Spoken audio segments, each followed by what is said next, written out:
In this video, we're going to be exploring the Florida Keys, specifically Key West and all the hidden gems it has to offer. I will be in the Florida Keys, as you can see by the background, and we're going to do some exploring, so stick around.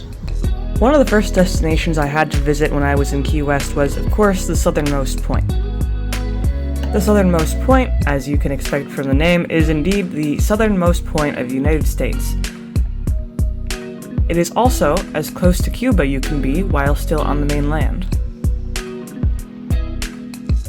As you can expect, this famous landmark is usually pretty crowded, with almost always a long line of people waiting to get a picture in front of the iconic buoy. However, I kind of took a side route and went on the side of the buoy instead, which allowed me to get a much clearer shot without having to wait in line. There are also some other iconic landmarks around the buoy, such as the Southernmost House. The Southernmost House was not originally the most south house at the area. That original title was originally for another, more luxurious-looking house, just a little bit farther north. However, the Southernmost House, as it is now known, was built by a woman who could not buy the actual Southernmost House, so she decided to build her own. And that house now resides as the true Southernmost House, at least so far.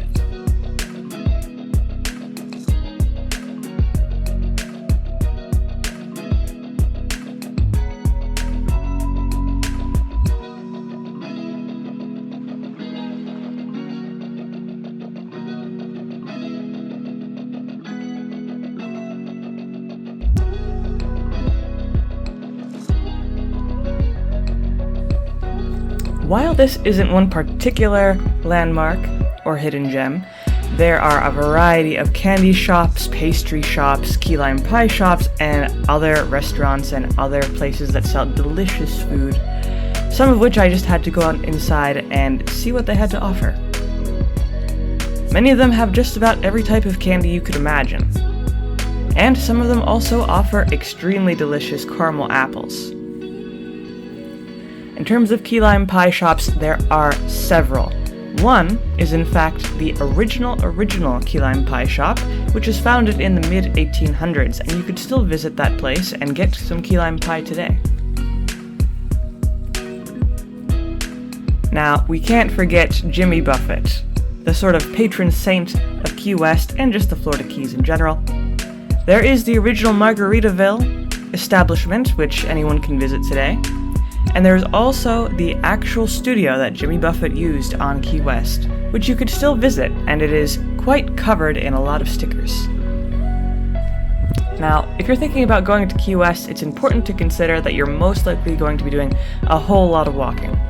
The island itself is only about 4 miles, so it might not seem like a lot, but if you're not in great shape, you may struggle a little bit. But even so, there's so much scenery to enjoy that you'll most likely get distracted and won't focus too much on the pain of walking. Well, I've made it to the very edge of Key West, a certain edge where there's a gigantic cruise liner and also a Coast Guard ship, as is evidenced by that over there and that over there. So, a very brisk walk on a very brisk day. As you can tell, it's very windy, but a very enjoyable walk, very scenic as well. There are, of course, a whole lot of tourist shops as well. If you're thinking about getting some souvenirs, it should be pretty easy. There's everything from mugs to t-shirts to Hawaiian shirts to just about anything you could think of in terms of souvenirs and tourist shops. You also can't forget about the nightlife, most particularly on Duval Street. Duval Street is the main street you can enjoy in Key West, with just about all the shops, restaurants, and entertainment you could ask for. The nightlife is especially spectacular, with tons of things to do, such as live music, pool tables, craft beer, and more. The ambiance of Key West is also unparalleled, and it's just about impossible not to enjoy yourself. If you're a history buff like I am, then you'll certainly enjoy Key West, because just about everything you encounter is very historical. Many of the residential houses are at least 100 years old, if not older, as well as many of the churches and other establishments that you can find. This is not to mention that you even pass a historical railroad on the way to Key West, especially passing through the 7 Mile Bridge. One of my favorite stops was the Hemingway House on Whitehead Street. This, of course, was the house that the writer Ernest Hemingway spent a lot of his time and wrote some of his novels. I do plan on making a video exclusively about the Hemingway House, so stick around for that. Even if you're not a big fan of literature, it's always worth going to visit the Hemingway House, especially if you enjoy animals, because the property is loaded with cats.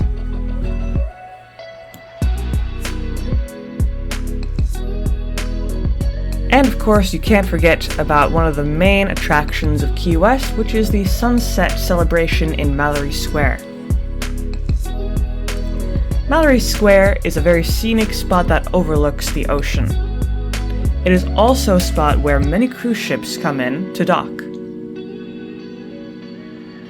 You can also encounter plenty of live music and delicious food along that area. But of course, the sunset celebration is what most people go to see. By the time sunset comes around, Mallory Square becomes absolutely packed with people. And as a tradition, once the sun goes down, everyone claps. Then, usually after the sunset, most people go to dinner. But be careful, because after sunset, all the restaurants will be extremely packed. But despite the crowds, the sunset in Mallory Square is absolutely something to look forward to. As a whole, Key West is absolutely a location that should be on everyone's bucket list. Whether you want to visit the Southernmost Point, eat some delicious food, or explore the historical landmarks, Key West just about has everything you could want. But now it's time to wrap up this video. If you enjoyed it, or have some of your own stories about your time in Key West, comment down below, and don't forget to like and subscribe for more travel videos.